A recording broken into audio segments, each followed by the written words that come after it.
nya ya adwene ba ko na slay ye njaye ye mpage ma foforo bi nya me dey major yo because come on na me na ebuwa me me just come on be di o ye chi sister let me ye adwuma be bo ko slay ye adwuma wo de wa aka no kre I stay sank ma pe bi ye ya ye shedem ya da ye didi but when so nyanyas enipa ba ko na wo gini wi a just afe week month answer eno na ska wo je no e tantan would you want Celesta? Australia moi. India slay no more dear me cast a major ya. Slay, you know I won't to water. You know I won't to light. You know I need a wood slay. And then it's not because of Debbie. When you maybe have a gas of light in one meeting here, in your mammy meeting here. No one is here. Right now, I want to say the team.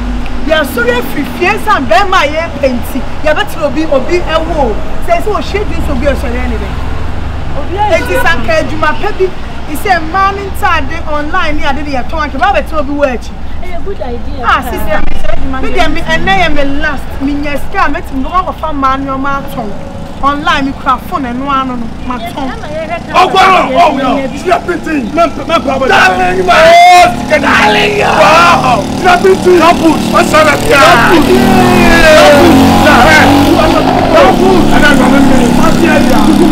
Who's the man? Wow, sorry.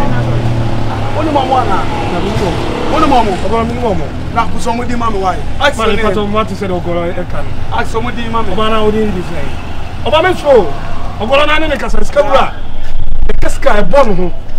What's that say? Ask the name. Oh, mammy, this was the same. What did you say? I'm a day. Lester.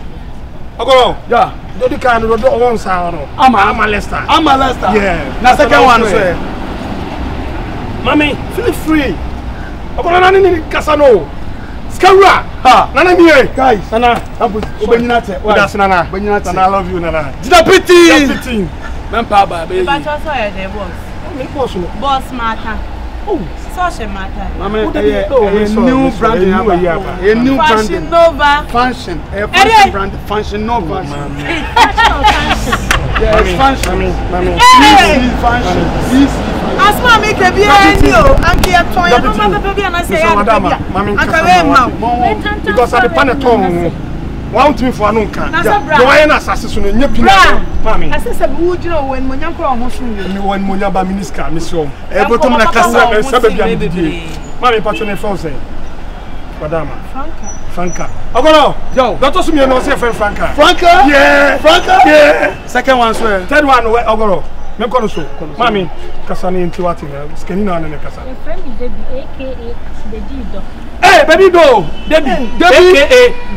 Yeah. I want to talk to me. Oh my God. I'm going to tell my friend. Somebody did. Mami, said you're going to call. Hey, tell me in Nasanka. What's somebody did? Mami, yeah, Junior, who from us. I go both here now. You can't go to Shago. I don't know, Rush. Since morning, no. Since morning, depending on the one behind Saturday. Catch us some more. I'm going to so. Where am I small? Where am I? I'm not going to say, what's so to scam so? Me, to so, Bulipa, I'm going to go so. Yeah, but I'm talking. I'm going to still want to. I'm going to just want to Mammy, Bra, Mamma, Obijumbi, let me tell you, I'm talking a pity, what's Mano? Membabada, well, body not have Mammy. Oh my God! I like this one. Oh my God! Which one is the other? Which one is the other? That's almost a memo 5,000 in days. I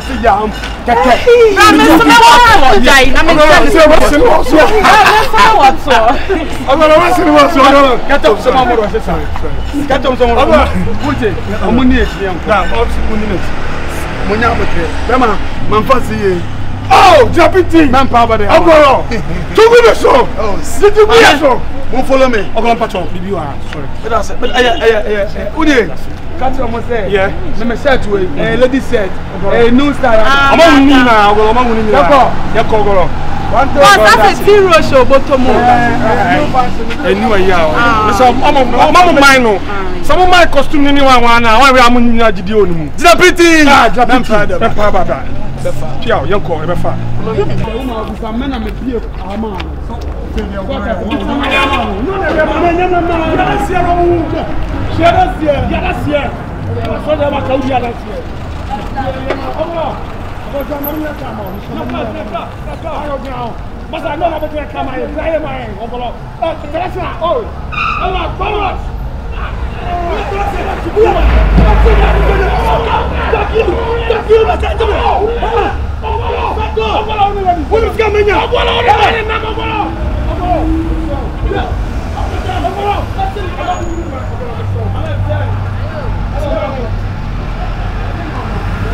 Message na pretty man pa bada be here. Pretty man pa bada.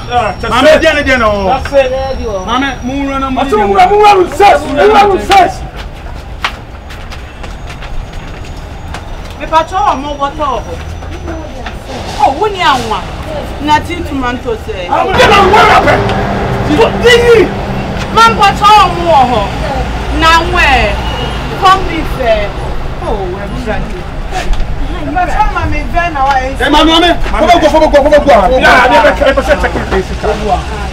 Okay, you know, your course, yeah.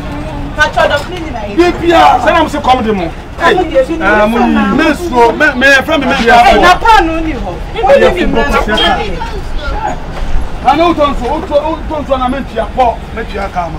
The son of so tired, what about the son? A son, hey, you so man. I mean, so man. Me, such as an answer, me, dear baby, you Mate. Mamma, what's that? You Mamma, let's take your money. Oh, no, so how will you rise or oh? Mama, yeah, but I get your canoe. More pistol. I did not want to hear. Just have them started doing.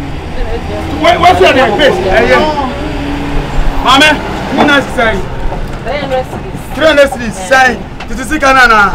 3 million. The man for me come me brush and yeah. Okay. How much because yeah? Yeah, okay. 3 say. Pump about 380. This is Canano. 3 say. 80. It's man 400 nice. About what to me?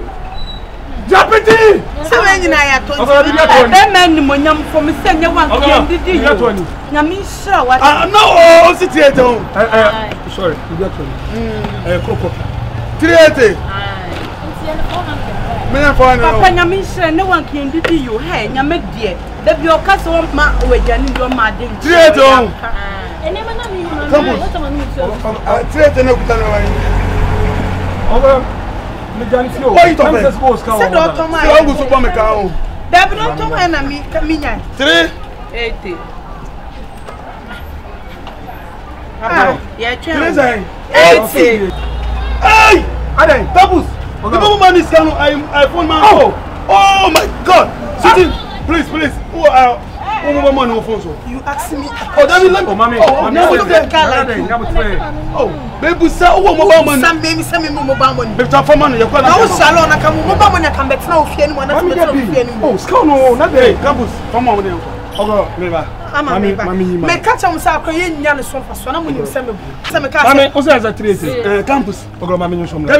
Campus. Mommy free now enye Johnson. Mommy free na to no campus enye campus. Mommy nyo som na. I told you girls say omuni kapre. Munim se me boa. Wasting of energy. Wasting of time. Say mommy. Okay, me ya fa kwa ni biskala bra why. There be say what in the bottle. Hey, let's say. Enji me fan ya ne da. Hey, yes, steady. Bra. Hey, yes, steady. Bra. I make us some trouble. So what Jimmy? Me dey near Jimmy Mutams. Nina, when a man is asking no, start on anymore. I'm not saying. So what Jimmy? I dey near Jimmy Mutams. Akwa boy da. No what then? Oh. Minion of that is our come there and I told what is oh mama minion of that is our me also the hater when you come there say do always. What's the director? Ebio Frank Ashafu ne kutano. Next year. Ah, ye di me some joke. Because have you products? Share your phones. Share Okra 2 Pro. iPhone 2. Ati ja no mo mo nkwa. Ye ma wan ko. Ye ma wan ko. What about the way? So right there. Na kaminya ba dia show. O de mi na na na. Mi tina kwasia ya na ma patro. Me me kwasia. Fa che na kwasia. Ye nko. We ni kwasia. Ene na ba so ye kwasia. Ene na ba so. Ene na me aka me pa pronfo. Ari balawo. Julo, o kwa ifa. Sifam. So that tani. Me.